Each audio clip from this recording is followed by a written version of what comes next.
আজ আমরা উপস্থিত হয়েছি সাকরাইল বিধানসভার ইন্ডিয়ান সেকুলার ফ্রন্টের কার্যালয় অফিসে। প্রথমেই খবরে হাওড়া ইউটিউব চ্যানেলের পক্ষ থেকে শুভেচ্ছা জানাই সাকরাইল বিধানসভার নবনির্বাচিত অবজারভার নাজিম শেখ। আমাদের প্রথম প্রশ্ন, আপনার মুখে হাসি দেখতে পাচ্ছি না কেন? হচ্ছে ইন্ডিয়ান সেকুলার ফ্রন্টের কেন্দ্র কমিটি তথা রাজ্য কমিটি আমাকে যে দায়িত্ব দিয়েছে, একটা বড় দায়িত্ব, গুরু দায়িত্ব, যে এত বড় একটা প্ল্যাটফর্ম আমাকে কাজ করার জন্য দিয়েছে।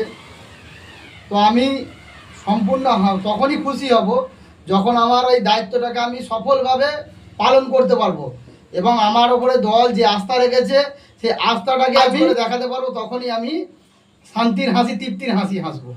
আপনি কখন জানতে পারলেন যে আপনাকে সাকরাইল ব্লকের অবজারভার করা হবে?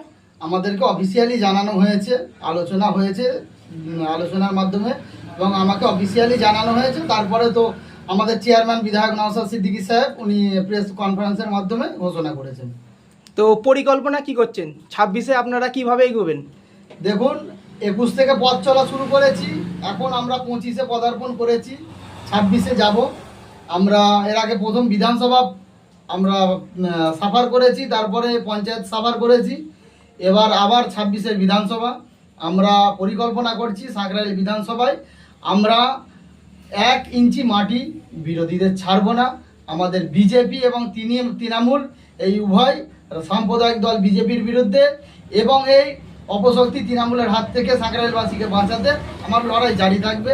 বুথে বুথে সংগঠনের কাজ চলছে। আমাদের পঞ্চায়েত কমিটি দ্রুত গঠনের কর্মসূচি নিয়েছি। খুব তাড়াতাড়ি আমি আমার লক্ষ্যে। আপনাদের কি পরিকল্পনা আছে 2026-এর বিধানসভা নির্বাচনে আপনারা প্রার্থী দেবেন?